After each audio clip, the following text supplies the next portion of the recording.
Okay, we're going to go ahead and get started as the last couple of people are joining us here. Thanks so much for joining us today for our webinar. If you're unfamiliar with the Zoom controls, then I'm happy for you because the rest of us know exactly where everything is in all those different softwares, but there they are on the front screen there. So today's webinar is being recorded. Thank you, Monica, for turning that on. Today our webinar is I Had No Idea Assessments Could Actually Be Joyful. So we're all smiling and happy to either be convinced or help convince others of that. I'm Aida Awad, I'm past president of NAGT, joined today by my colleagues Ed Roback from AGI, Missy Holzer from Nesta, and spinning the dials behind the scenes there for us, Monica Bruckner. Thanks for joining us today, Monica. Appreciate your support. So we have a fantastic presenter today. I'm going to turn you over to Jill Wertheim from Scale, Science at West Ed, in just a couple of minutes. After her presentation today, we will have the link up for the evaluation survey. We really appreciate you hanging around till the very end and grabbing that. And also there will be some discussion and Q&A towards the end today. A couple of quick announcements. This will be our last webinar for this webinar series. We'll be coming back to you in September with our start of our 22-23 webinar series. So look for an announcement of that to come from me in August. And over the summer, if you're looking for some great things to catch up on, just a few extra minutes, you might want to drop into our YouTube channel, which is the American Geosciences Institute YouTube channel. There's a full playlist there with every single webinar we've done in our full 7 years of this series. So we encourage you to drop in there and pick up some great information from those previous webinars. Please, throughout the webinar today, use the chat box as an actual chat box. It's not just a question and answer box. It really is a discussion and chat box. So when something is mentioned or something that resonates with you, drop your ideas, drop your thoughts, and drop your questions into that chat box. We'll keep track of those. And if it's something that needs an immediate answer, we'll probably cut in there, Jill, if that's okay with you. Otherwise, we'll hold those questions till the end. But please drop those ideas and thoughts into the chat box. We'd love to see that. All right, so I am going to go ahead and stop sharing here, and I'm turning you over to Jill. Jill, you've got the controls there. Take it away. Thanks very much for being here. All right, thank you. Let me just get set up.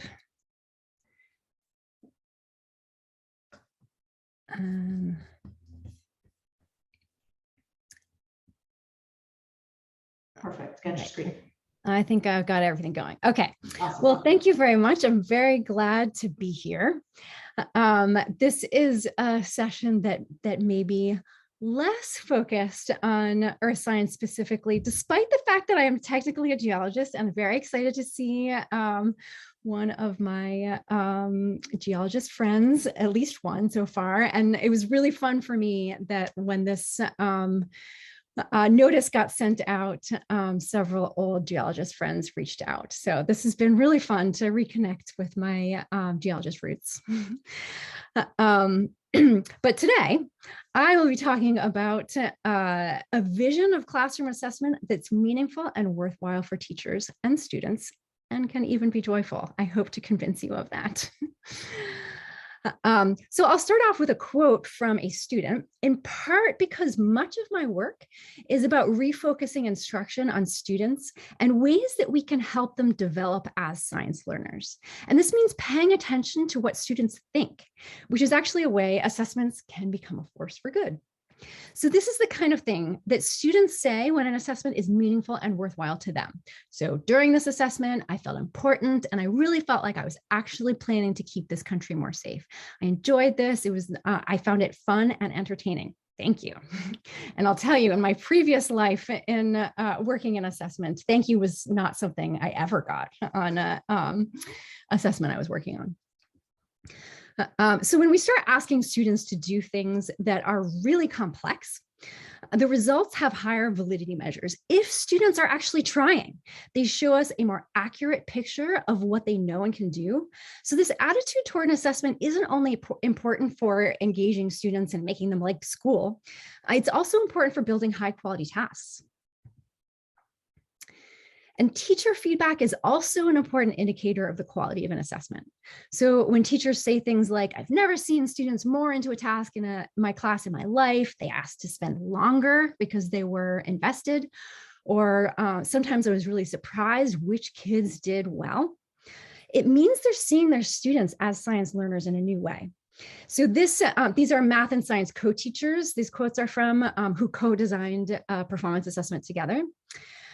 They found that students who had never engaged at all in their science and math classes were not just engaged, but they were becoming leaders in their groups, which again contributed to validity, because these students' engagement meant that the teachers got evidence of their progress that revealed how they were actually growing as science learners.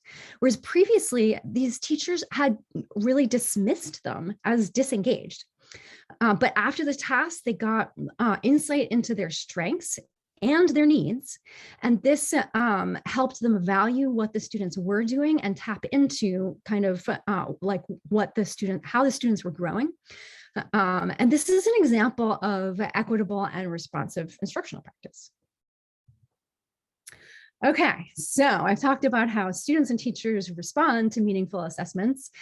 What do these mysterious assessments that are meaningful, engaging to students and drive equitable instructional practices look like? Well, to generate some ideas from all of you about qualities of assessments that can be, that you see as meaningful, I want you to compare two assessments that are roughly aligned to the same standard. So they have very different formats. One is aligned to a pre-NGSS standard, one is aligned to NGSS.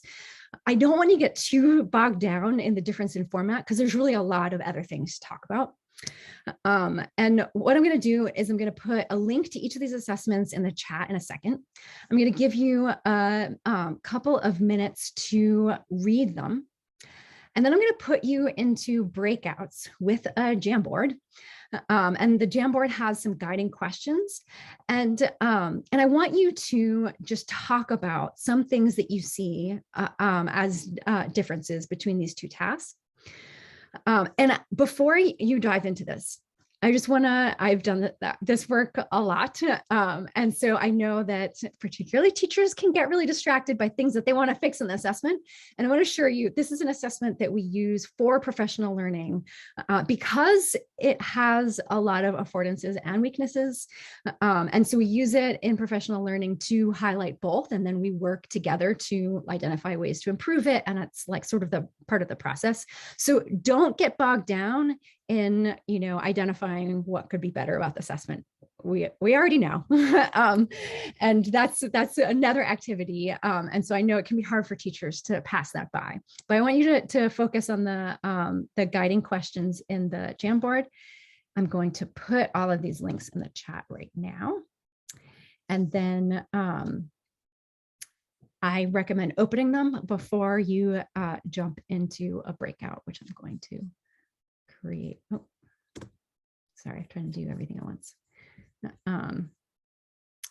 And so can someone who has controls create some random breakouts for me? Maybe like 4 people per room. Or can I create that? Oh, I can do it. You can, but I can do it. I will do it. Okay. So let's see. All right, I'm just going to create some random rooms. And as you, so just do a quick scan, start talking. As you work, I will cluster your ideas. So I apologize, I'll be moving them around, but trying to find patterns across all your ideas. Okay. Any questions before we head out?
It looks like there were some really rich conversations. Does anything really stand out? Anyone wants to share something that made them think?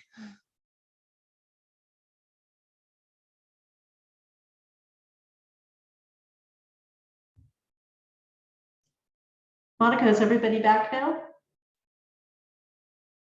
There we go. I think we're all back now, Jill. Yeah. Someone, okay. Well, it looks like there were some really rich conversations about that stemmed from comparing these tasks. I see some still filtering on. Please feel free to keep adding your reflections as they occur to you. And I noticed a lot of ideas about critical thinking and students making their own decisions, and you know, open-ended questions. And so I saw a lot of contrasts like that emerging. And these ideas really fit in a broader context of a fairly slow philosophical shift in assessment. So in 2013, the Gordon Commission, which was composed of really the international leaders in educational measurement, not specifically focused on science at all. And they came together in 2013, putting out this report, raising an alarm that assessments really aren't targeting the knowledge and skills that we actually care about.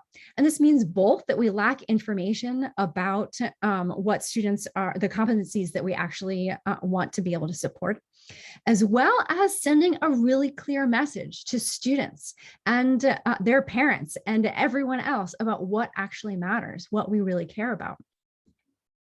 And then in 2014, the National Research Council put out a report, this time specifically focused on science, stating that current assessments just won't work for supporting and monitoring the vision of science learning that forms the foundation of the NGSS, which at least standards based on the framework have been adopted in some form by about 40 states.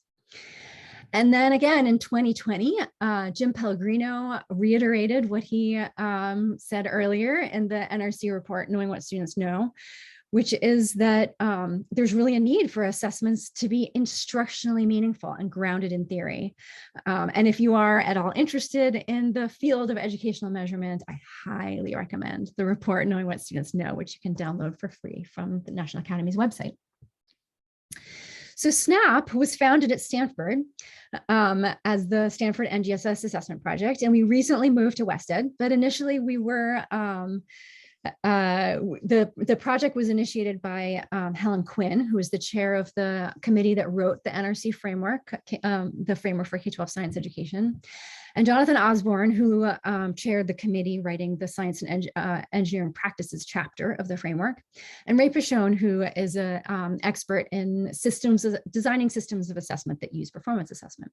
And we were founded to explore the idea that a system of assessment not only could support the vision of science teaching and learning outlined in the framework, but also could include assessments that are worthwhile to students and teachers, that are motivating and cultivate students' identities as science learners.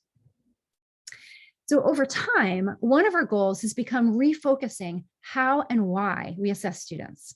So we often use the idea of student-centered assessment. And this is where the goal of the assessment is not to find out what students know and don't know, but what they think and where they are in their progression toward the ideas we're working on. So with this vision, the assessment is just the starting point. The goal is to gather information that helps us attend to and respond to what students actually need. And now, if you're thinking, I also actually have to grade students and I have 1,000 tests that I have to grade, these are very solvable problems, even with this approach to assessment, but not within the time frame that we have today. So it's something we can talk about later. Okay, so how can we find our way to this mythical new version of assessment? Well, we can never find our way to get there unless we have a clear destination. So agreeing on this destination for SNAP meant establishing a set of design, really a purpose, agreeing on a purpose. And for us, that's to use assessments to support instruction in ways that advance this new vision of science teaching and learning.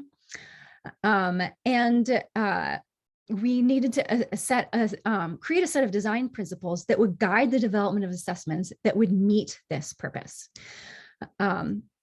So our goal was, or the set of design guiding principles that we create, I'm going to share just a few of them, there are more. So the first is to measure the intent of the standard. And that means often when assessments are written, we're assessing the easiest thing to assess. In our case, we wanted to have as a design goal to decide what really mattered for students learning, what we really needed to know more about, and to do whatever we could to assess that. We wanted our assessments to be asset-based, which means, again, we don't want to do this dichotomous, what do students know and don't know, but elicit where they are and gather evidence of how we can support their continued growth. We wanted assessments to be focused on students figuring something out about real, meaningful questions or problems, and I'll say a little bit more about that in a minute. We wanted the assessments to actively build student agency engagement. And so this means that the act of taking the assessment, students would recognize how they can use their knowledge and skills to address real and meaningful questions and to take on some of the intellectual responsibility required to address real questions and problems in a way that we often don't give them an opportunity to do in school. We wanted to design for a wide range of entry points. We wanted to create really complex, rich tasks, but that students at any point in their development toward proficiency could still engage with the task. They wouldn't have to just turn it over and say, I don't even know where to start. So we use a set of design criteria to operationalize these principles. And each criteria here has a number of, or I should say each category here has a number of criteria under it. And so I won't explore each one, and I won't even explore, I'll just explore a few of these categories and really just one criterion under each one, just to give you a taste of how we use this principled design process to really draw a direct line from these like kind of technical design stages to the kinds of assessments that elicit responses that I started with. So that elicit students saying this is really meaningful and worthwhile activity to me. So all of these design steps, everything in our development process is oriented toward producing an assessment that is going to get students to say this mattered and I feel like I'm growing as a science learner, and that teachers say this is something meaningful and worthwhile and helps me support my students. So I'll start with just this category, target skills and knowledge that matter. So one of the criteria under this category is uses dimensions together to make sense of phenomena. And so this means that we want students to use their knowledge and skills together to answer a question that they didn't already know the answer to before the assessment. So they figure it out during the task. And this means that we have to give them lots of like data and other things to work with that enable them to do that figuring out. And so this is an example. This is a question from TIMSS, which is an international standardized test. This is a grade 4 question. And this item looks at the surface, like students might really be making sense of a real phenomenon. With magnets, even it may not be very meaningful. So in this task, Betty has 2 magnets. She's doing this experiment with magnets and pins to see, how the magnets attract the pins. Stephen says that both magnets are equally strong. Do you agree? Explain. So again, at the surface, this might look like it's really engaging students and making sense of real phenomena, but students are really just telling us whether or not they know there's a relationship between strength and distance for magnets. And we learned very little about the boundaries around what the student does and doesn't understand about magnetism. So placing this same knowledge in the context of a real problem and asking students to use the practices of science and engineering we can get a much deeper sense of the student's understanding and how it's growing and where it needs more attention. So in this example, students learn about the problem of oil spills, and they learn about an experiment in a lab using magnets to remove oil from water, like basically just a little basin. And so the students during this task have to consider how the experiment could be adapted to be used to remove oil from the ocean. So they use the engineering practice of designing a solution together with their knowledge of magnets to consider how magnets could work at a distance to remove oil from the ocean. And so it's the integration of the science practices, disciplinary core ideas, and cross-cutting concepts that together help us elicit rich information about students' thinking. And for those NGSS fans in the audience, the highlighting's for you. Another category of criteria that we use is about emphasizing equity and asset-based perspectives. And the criterion under this category that I want to focus on is about allowing students to use reasoning that brings their own lens and perspective. This is really important because when we engage students in making sense of like real world phenomena, they bring their whole lives of different experiences and different ideas about these phenomena. And so we want to leave room for them to bring those assets to the task and use them as part of their sense making. So for example, we have a task where we present a real problem around a deer population decreasing and some data showing that this is happening. Students are presented with a whole bunch of different kinds of relevant data to this problem. And by the end of the task, after they have sort of examined each of the data sources, they have to come up with a claim supported with evidence and reasoning about why they think the deer population is decreasing. One test that we use to ensure we're meeting this criterion is that we want to make sure that a student can meet our highest level of response or excelling with very divergent responses. So students can respond to this task in all different ways and still meet the criteria that we are trying to elicit. Then that is showing us that students can kind of enter into this task and engage with it in very different ways. And so we kind of line up all of our highest level responses and we examine them to see sort of what is the sort of degree of variation that students are bringing to the task. And we iteratively refine the tasks until we see the kind of variation we want. It's also really important to look at the other levels. So we want to look at earlier levels of proficiency to make sure that there's still instructionally useful information that these responses are able to provide. So for example, this student who's providing a response at the developing level is showing that they are examining the data and they're starting to explain the patterns they see. And this is a really important entry point for the teacher to bring attention to ways that this student can strengthen their evidence-based reasoning. But it's really important to be able to show they aren't doing nothing. They're already making important progress that they can, that's sort of a really productive starting place for the teacher to engage them. And so this is a task where students, even though it's really complex, students who are working on these competencies at the developing level can still do something. They don't just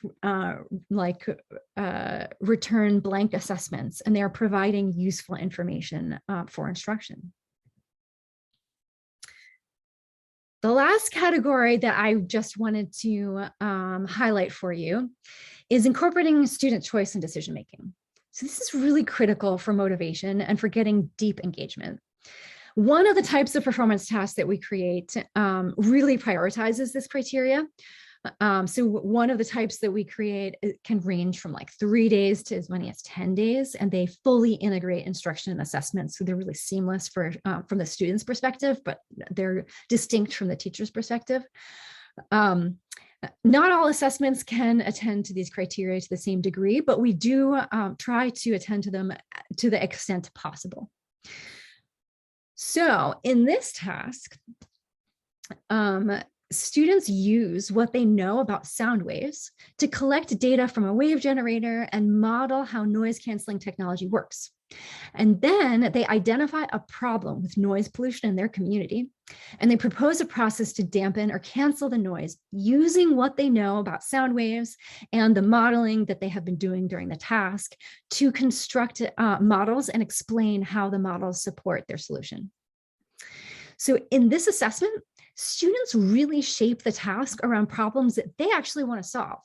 So, for example, one student shared with their classmates that they were really struggling with noise. He was really struggling with noise in his home as his family watched TV, and he just was having trouble doing homework because it was just too loud. And so his group was really excited to try to tackle this problem for him immediately using these ideas they've been working on for the last couple of days and applying them to construct a solution. In this format of performance assessment, where there's some group work component, there's always, it sort of culminates in an individual product that students create that builds off of all the work they've been doing with their groups, where they create some outward facing product toward a stakeholder. One of the criteria is basically that the stakeholder needs to be outside of the bounds of the school. So it really promotes them communicating their findings in some sort of consequential way. So to give you a sense of how students responded to this very student-driven task, this is a response written, I think, just last week when we were piloting this assessment in a classroom. So a student wrote on the back of a 5-day-long assessment, "Thank you so much for all you've done for us this year. Your class has made me find a love of science and life I never thought I'd have. Science is no longer just a boring subject at school. It's so interesting." So obviously, things the teacher has done all year have led up to this point. But this student did decide to write this at the end of, as I said, a 5-day-long performance assessment. And so this is a nice reminder or feedback for us that the student, that this contributed potentially to the student feeling this way about the science class. Okay, so it gives you a little taste of some of the key elements of student-centered science performance assessments. I frequently get asked where people can find examples that they can use. So on our website, you can find lots of performance assessments for K through 12, including different forms of performance assessments, like I've mentioned. There are also tools and resources for creating your own. And I will give you links to all of these things at the end. I have a resource sheet to share with all of these slides and lots of resources that you might find useful. The assessments that we share on our website are mostly used, at least by us, as learning tools in the professional learning that we do with educators to help them.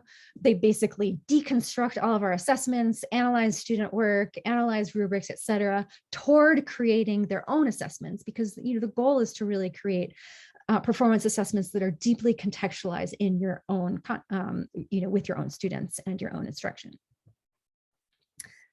Right now, everything is available on our website at Stanford. I did just hear from Stanford that they're planning to take our site down in June.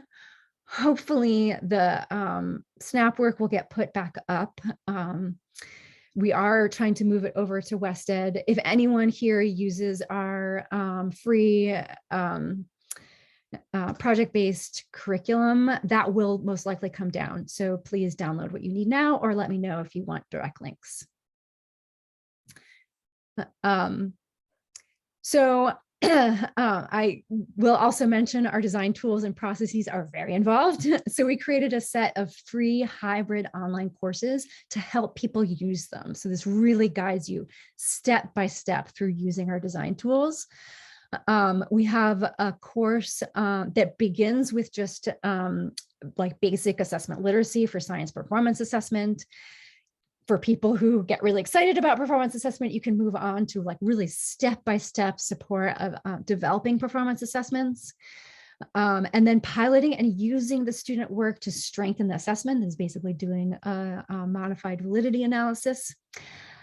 I do want to point out that assessment is a verb and not a noun. And so what is really important is the last course, which focuses on ways to use performance assessments that truly center students in your classroom. And so basically you take all the assessment that you developed and embed it into your instruction for this like fully responsive instructional practice. Course 1 does some of that as well, but the last one helps you do it with your own assessment. The courses have instructional videos where we provide some theory and guided practice, etc. But a lot of the work is done in teams with your colleagues. We give you development tools and all kinds of other resources that guide all of that.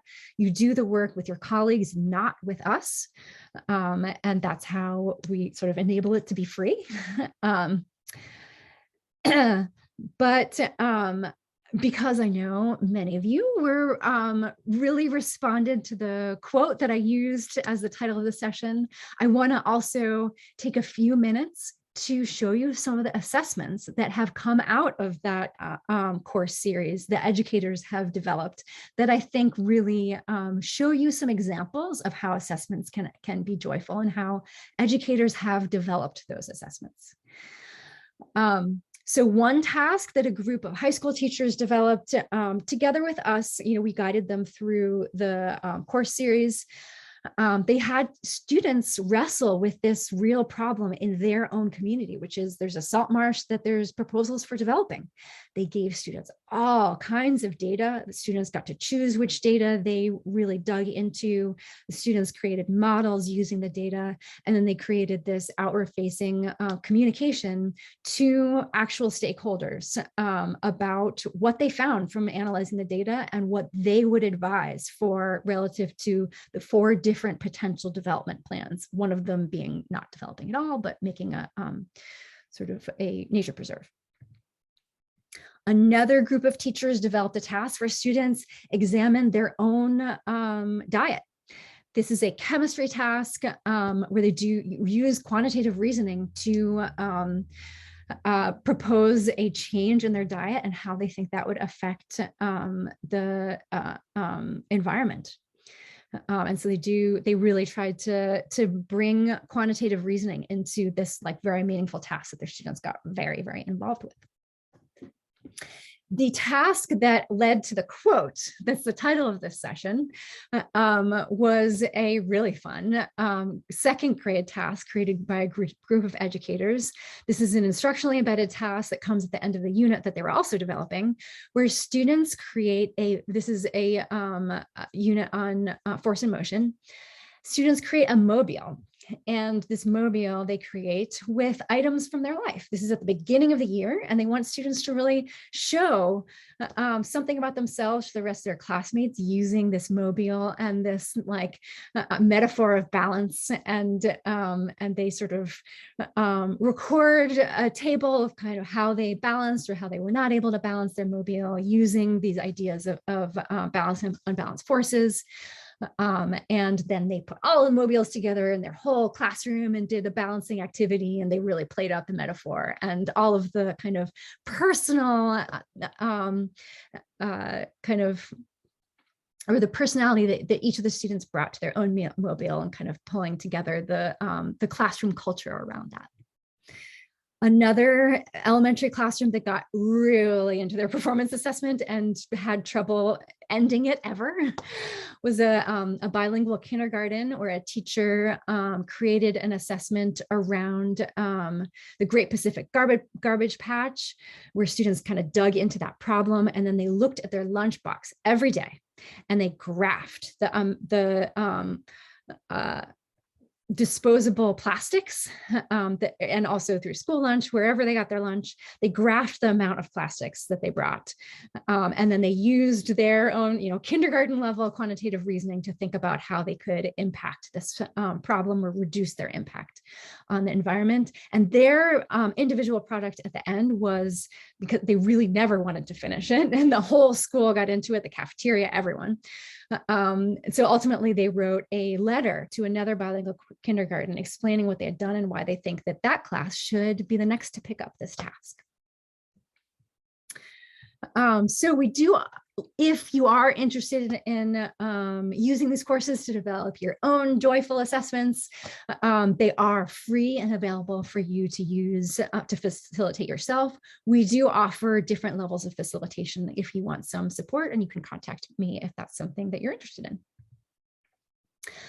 But I would like to leave as much time as possible to hear what your questions are and thoughts are and responses. And I want to open up the floor to you. I will, and I'll actually leave up my last slide while we go to that. Jill, that was absolutely fabulous. We have a few questions that we garnered from the chat box, and so we'll start out with those. So initially, maybe you can add it to the slide or put it in the chat. Wanda would like to know if you have a hashtag for this presentation, or are you on Twitter? So it seems like we have some people that would like to now start following you. I know Wanda from Twitter. I love the way that you share everything that you learn, and I learned so much from you. So I'm really excited to see you here. And thank you for that question. And thank you for all you do for the science education community. There early on, someone created the hashtag #OhSnap, but I haven't used that in a long time. But our Twitter handle is, let me just put it in here. I should be way better about this. I'm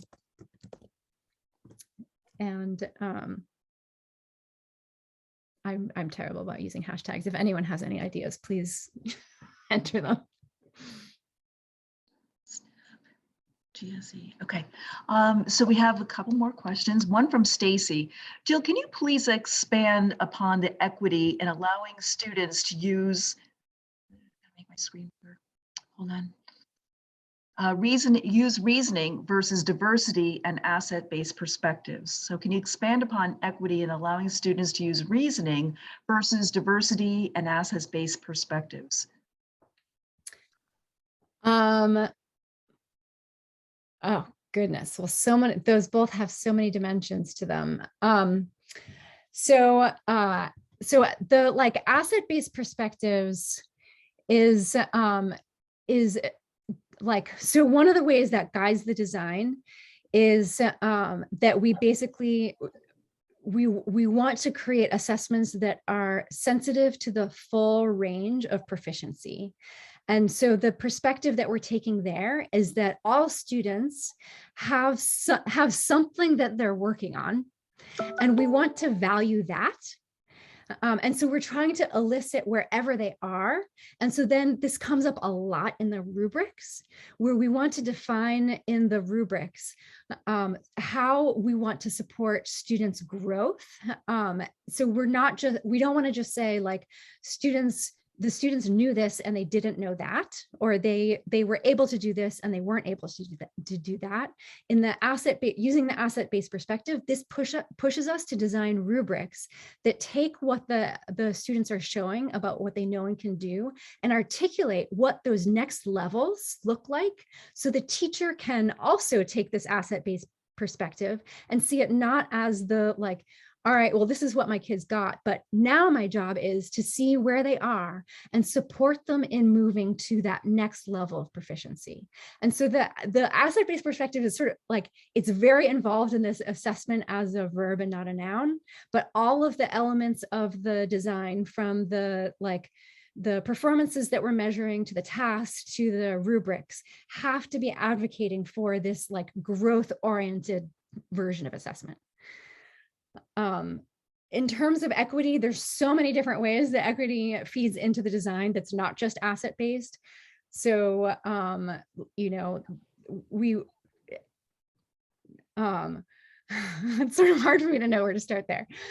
But, you know, one area that, you know, everyone points to, of course, is with the phenomenon providing access to all students if we give them a really complex task with a real world context that that we want to give students multimodal ways of engaging with it, so that students who may not be familiar, or students have language learners, et cetera, that we have both many different ways for them to enter into the task and to be able to understand what this phenomenon is that they're working on, and many different ways for them to show us what they know and can do. So we want to elicit evidence of where they are using different modes of their both like their responses, as well as how we're communicating what we're looking for.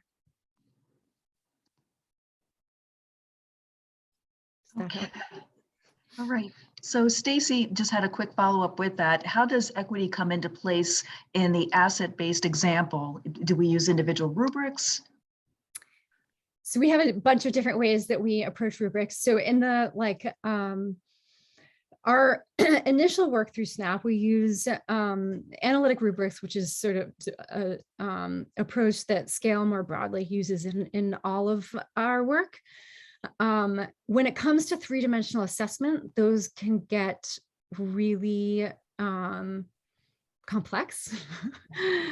And so we're actually developed a whole new approach to three-dimensional rubrics that are both really trying to advance this asset-based approach and support students' growth, as well as tie into some of the work that a lot of schools are doing with student-led conferencing and digital portfolios, et cetera. And so we have sort of a new approach to rubrics that we think actually does that even better. So yes, the rubrics are a big part of it, but exactly how is something that is evolving.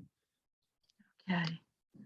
Terrific. We have a number of other questions. Angie and Greg both have questions, and we're running up against a little bit of a time crunch. So I'm going to suggest that Angie and Greg, why don't you stay back for a couple seconds if Jill doesn't mind hanging on for a little bit once we wrap up the webinar for today. But we do have one question regarding your online courses. Do the online courses give guidelines for grading assessments and making assessments that are gradable?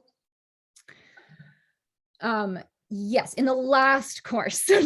Sorry, you have to get through the whole set.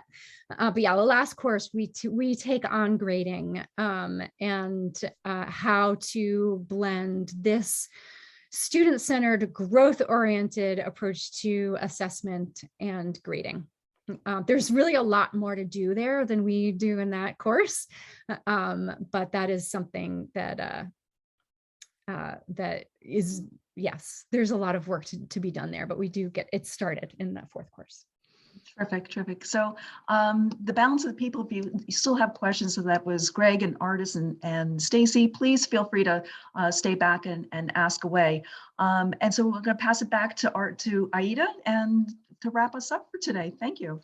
Thanks very much. Thank you, Jill, for a wonderful presentation. So as Missy said, we have a couple other questions. We're going to share those questions with Jill, and we'll post those questions and any responses she provides up on the webinar page, and you'll be getting an email from us when those are posted, as well as the archive and the slides. So keep your eyes open for that email. As a reminder, as we close up here, this is going to be, I know it's only the end of April, right? But we're going to take our summer break. We'll be back with you for the 8th season of the NGSS ESS webinars starting in September. So please watch in August your inbox there for that announcement. And then over the summer, check out the AGI YouTube channel for the NGSS ESS playlist. It'll be up there. Monica, if you could drop that post-webinar survey link into the chat box, I would really appreciate that. Thank you so much. It's really important to us that you do complete those surveys. It helps us understand what we can do to support you and your work more completely. So please do complete that. We very much appreciate it. And many of you know, but for those of you that are new to this program, this series is brought to you by 3 organizations: NAGT, the National Association of Geoscience Teachers, where we have a webinar series as one of our member benefits, and webinars at least once a week. So please do join us at NAGT. Also, Nesta, Missy, you want to talk about Nesta quick? Sure. So NESTA, National Earth Science Teachers Association, is your K-12 focused Earth and Space Science Education Association, and we welcome you. We have monthly e-news, a quarterly journal, a peer-reviewed journal called The Earth Scientist, and we're present at a number of events, and so we're out there, and we'd love for you to be out there with us. Thank you. And the American Geosciences Institute, Ed. Yeah, hi everyone. Thanks very much for joining us today. AGI is a federation of professional societies that also include NESTA and NAGT.